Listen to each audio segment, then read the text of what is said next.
சாப்பாடு, தண்ணி இல்லாம கூட இந்த குழந்தைங்க வந்து இருந்துருவாங்க. ஆனா, இந்த சித்திரவதை மனுஷருங்க பண்ற சித்திரவதை இருக்கு பாருங்க, இப்ப நாளுக்கு நாள் ரொம்ப அதிகமாயிட்டு இருக்குது. கொடூரமா பிடிச்சு கொல்றாங்க. உங்களுக்கு எல்லாருக்கும் அந்த திருவாரூர்ல நடந்த கொடுமை தெரியும்னு நெனைக்கிறேன். அதே மாதிரி இங்க திருப்பூர் பக்கம் வந்து பாய்சன் வச்சு கொன்ன விஷயங்கள் தெரியும். நெறைய டாக் கொன்னுட்டாங்க. இப்ப திருவாரூர்ல லேட்டஸ்ட்டா நடந்தது வந்து மிகப்பெரிய கொடூரமான ஒரு பிரச்சனை அது. இந்த வாயில்லாத ஜீவன்களுக்கு ஆதரவா யாரும் பேசுறதுக்கு யாரும் இல்ல. அவங்களால தான் பேச முடியலன்னா, அவங்களுக்கு ஆதரவா பேசுறதுக்கும் யாரும் இல்லங்கிறது தான் மிகப்பெரிய கொடுமையான விஷயங்க. என்ன பண்ணனாலும் யாரும் தட்டி கேட்பாரில்ல. முன்ன வந்து ஏன் பண்றீங்கன்னு கேட்கறதுக்கு ஆள் இல்ல. அதுதான் காரணம். அந்த தைரியத்துல தான் இவங்களுக்கு என்னென்ன கொடுமைய எப்படிலாம் பண்ணணுமோ பண்ணிட்டு இருக்காங்க. சின்ன குட்டிய புடிச்சு மதுரையில வெட்டியிருக்காங்க கத்தியில. 1 1/2 மாச குட்டி. அது வந்து யூடியூப்ல பாருங்க. 1 1/2 மாச குட்டி என்ன பண்ணியிருக்கும்? அத கத்தியால வெட்டுற அளவுக்கு என்ன அவ்வளோ பெரிய தப்பு பண்ணுச்சு? அ? இந்த மாரிலாம் ஒரு செகண்ட்ல இத பண்ணிடுறாங்க. ஆனா, அதுங்களுடைய வேதனை எவ்வளோ இருக்கும் தெரியுங்களா?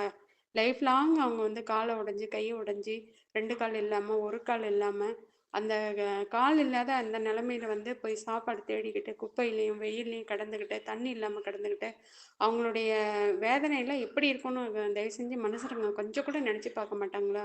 ஏன் இந்த மாரிலாம் பண்றாங்க? தயவு செஞ்சு இந்த மாரிலாம் பண்ணாதீங்க. இந்த மாரி கொடுமை, அக்கிரமம் பண்றதுனால, கண்டிப்பா வந்து உங்களுக்கு நல்லது நடக்கவே நடக்காது. ரோட்ல வந்து உச்சா போகுது, ரோட்ல ஆயி இருக்குது, வீட்டு வாசல்ல வந்து படுக்குது, வீட்டு வாசல்ல அசிங்கம் பண்ணுது, திண்ணையில வந்து படுக்குது, இல்ல ரோட்ல படிக்கட்டு இருந்தா அதுல வந்து படுக்குது, வாசலுக்கு முன்னாடி படுத்து தூங்குது. என்ன அப்படி உங்களுக்கு பண்றது பொதுவானது. உலகம்ன்றது பொதுவானது. எல்லாருக்கும் தான் இருப்பாங்க உலகத்துல. எல்லா உயிர்களுக்கும் படைக்கப்பட்டது உலகம். உலகத்துல நாய், நரி, கோழி, ஈ, காக்கா, பூச்சி, மீனு, மானு என்னென்ன இருக்கோ அத்தனை உயிர்கள் வந்து படைக்கப்பட்டது. அத்தனை உயிர்களுக்கும் உலகம் வந்து பொதுவானது. எல்லாருக்குமே வாழ்றதுக்கு தகுதி இருக்கு, உரிமை இருக்கு. அந்த உரிமைய வந்து தட்டி பறிக்கிறதுக்கு மனுஷங்க யாரு? எதுக்கு இந்த மாரி கொடுமைப்படுத்துறீங்க? தயவு செஞ்சு கொடுமைப்படுத்தாதீங்க.